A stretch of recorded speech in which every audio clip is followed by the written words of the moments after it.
चलिए my dear students, कल हमने कक्षा 12 में देखा था कि कल हमने क्या देखा था स्टूडेंट।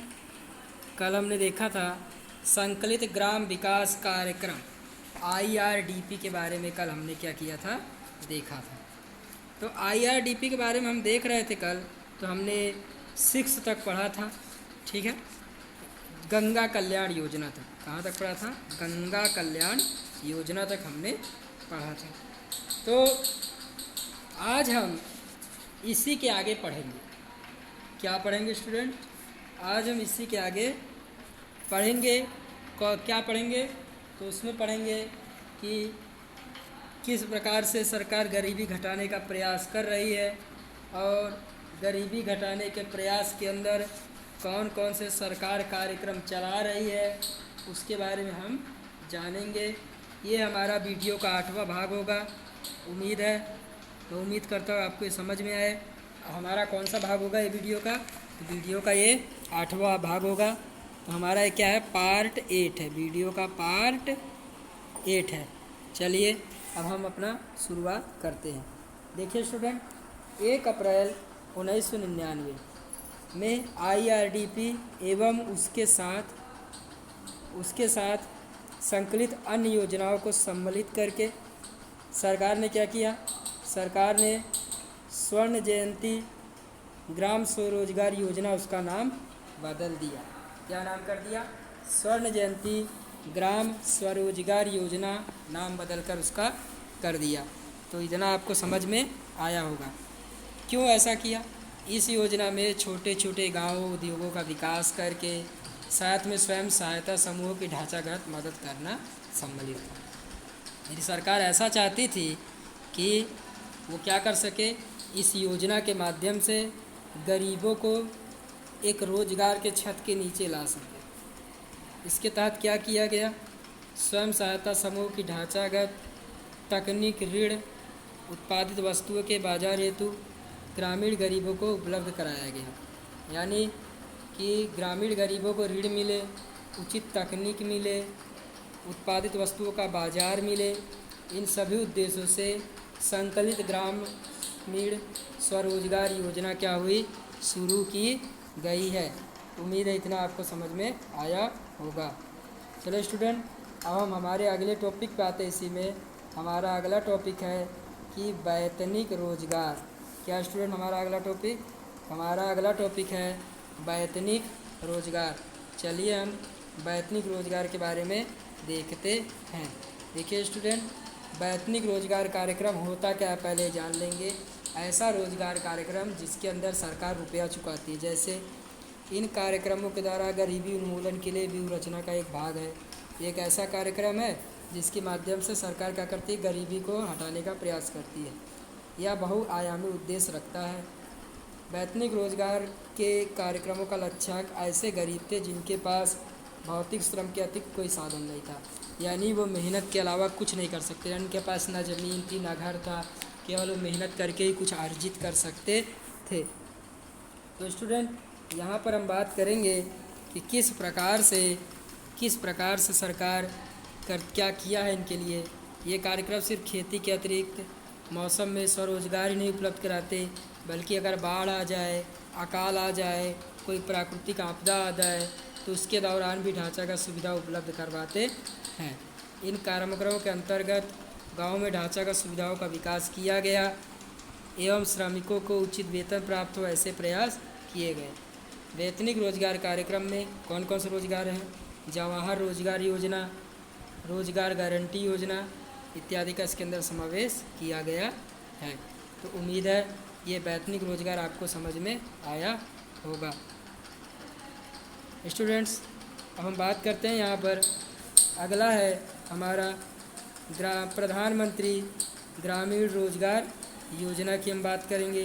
तो प्रधानमंत्री ग्रामीण रोजगार योजना की हम बात करते हैं। देखिए स्टूडेंट, यह योजना 1990 के दशक में संगठित क्षेत्रों के रोजगार वृद्धि के लिए स्थगित हो गई थी एवं सार्वजनिक क्षेत्र की वृद्धि नकारात्मक हो गई थी। इन 1990 के दशक में संगठित जो क्षेत्र थे, इनकी जो रोजगार वृद्धि दर थी वो लगभग 0 यानी बिल्कुल कम हो गई थी। उम्मीद है इतना आपको समझ में आया होगा। माय डियर स्टूडेंट, अब हम पढ़ेंगे प्रधानमंत्री रोजगार योजना के बारे में। तो स्टूडेंट, ये योजना 1990 के दशक में शुरू की गई थी। तो आप जानते हैं ये योजना कब शुरू की गई। तो यह योजना शुरू की गई 1990 के दशक में। क्यों शुरू की गई? क्योंकि संगठित क्षेत्र में जो रोजगार वृद्धि दर थी वो क्या थी? लगभग बहुत कम थी। संगठित क्षेत्र रोजगार वृद्धि दर क्या थी? काफ़ी कम थी। तो चलो स्टूडेंट, अब हम इसी में बात करते हैं। संगठित क्षेत्रों में रोजगार वृद्धि दर क्या थी? काफ़ी कम थी। तो इतना आपको समझ में आया होगा। चलो स्टूडेंट, अब हम देखते हैं यहाँ पर सार्वजनिक क्षेत्र की जो वृद्धि तो नकारात्मक यानी कि माइनस में चली गई थी। यानी वृद्धि दर काफ़ी कम थी, रोजगार बहुत कम मिल रहा था। तो दूसरी तरफ जो बेरोजगारी दर में तीव्रता से वृद्धि हो रही थी।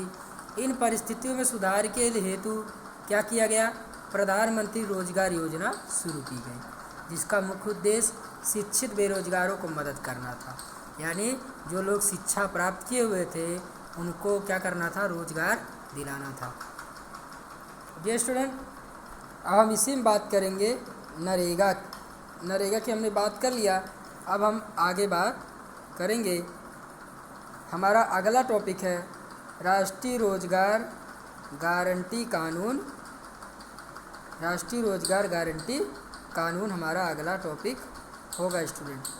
राष्ट्रीय रोजगार गारंटी कानून ये हमारा चलिए डियर स्टूडेंट, अब हम बात करते हैं राष्ट्रीय रोजगार गारंटी कानून की। चलिए, राष्ट्रीय रोजगार गारंटी कानून को 2005 में शुरू किया गया था। कब शुरू किया गया था? 2005 में शुरू किया गया था। जिसका उद्देश्य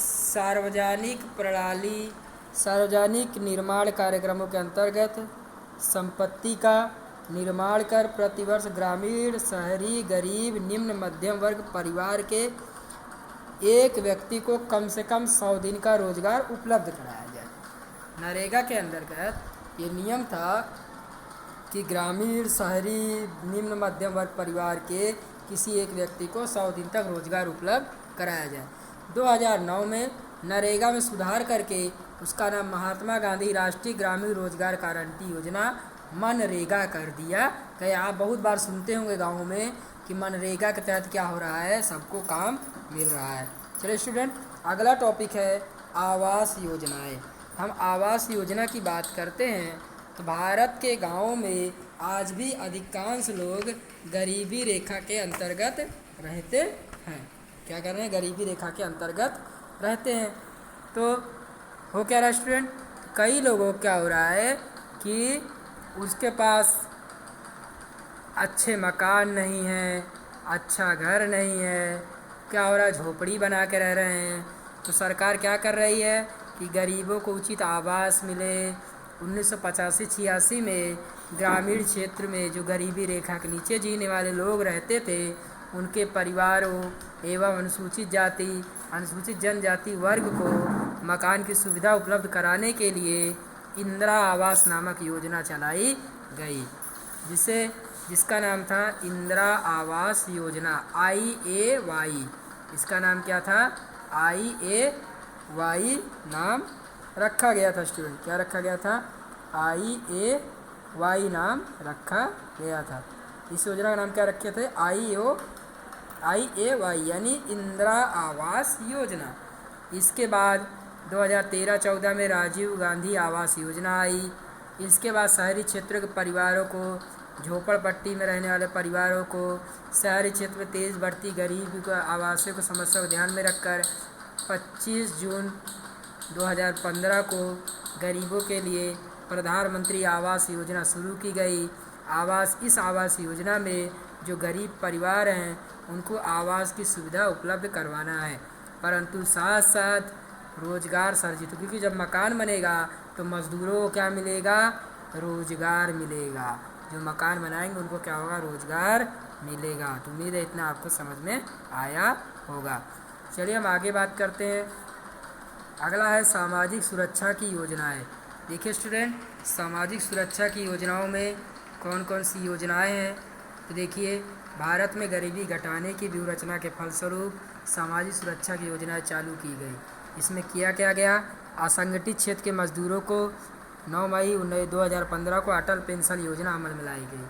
इसके साथ साथ 18 से 70 वर्ष की उम्र के व्यक्तियों को अगर वो 12 रुपया जमा करते हैं तो उनको 2 लाख का दुर्घटना बीमा, और वार्षिक 330 रुपया जमा करते हैं तो 2 लाख का जीवन बीमा मिलेगा।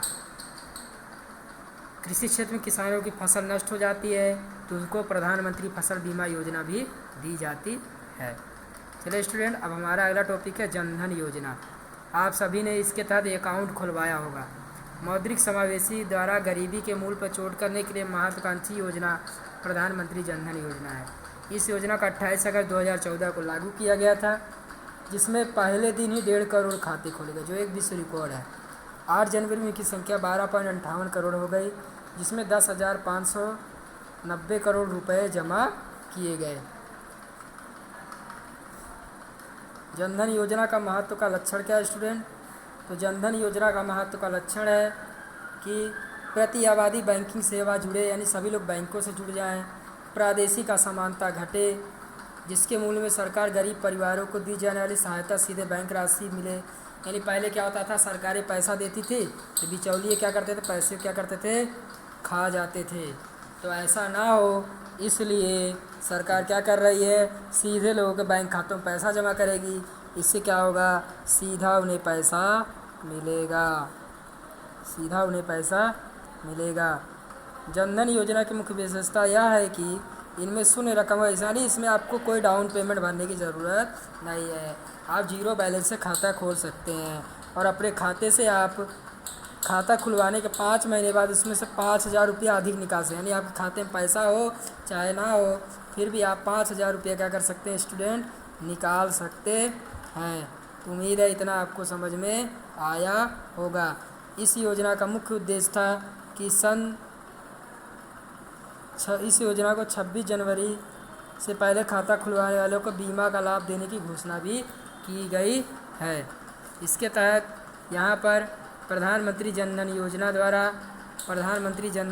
के द्वारा क्या किया गया है, तो प्रधानमंत्री जनधन योजना के माध्यम से किया क्या गया है कि अधिक से अधिक लोगों का वित्तीय समावेशीकरण किया जाए, फाइनेंशियल इंक्लूजन किया जाए, ताकि सभी जो लोग हैं, सभी को, जो गरीब से गरीब व्यक्ति है, बैंक तक पहुँचे। क्योंकि एक ऐसा समय था हमारे देश में कि गरीब व्यक्ति बैंक पर नहीं जाता था, तो उस पर बचत ही नहीं होता था, तो बैंक क्या जाएगा। तो डियर स्टूडेंट, उम्मीद है आपको यह टॉपिक पूरी तरीके से समझ में आया होगा। आज के लिए इतना ही। Thank you very much. आपका ये चैप्टर आज समाप्त होता है।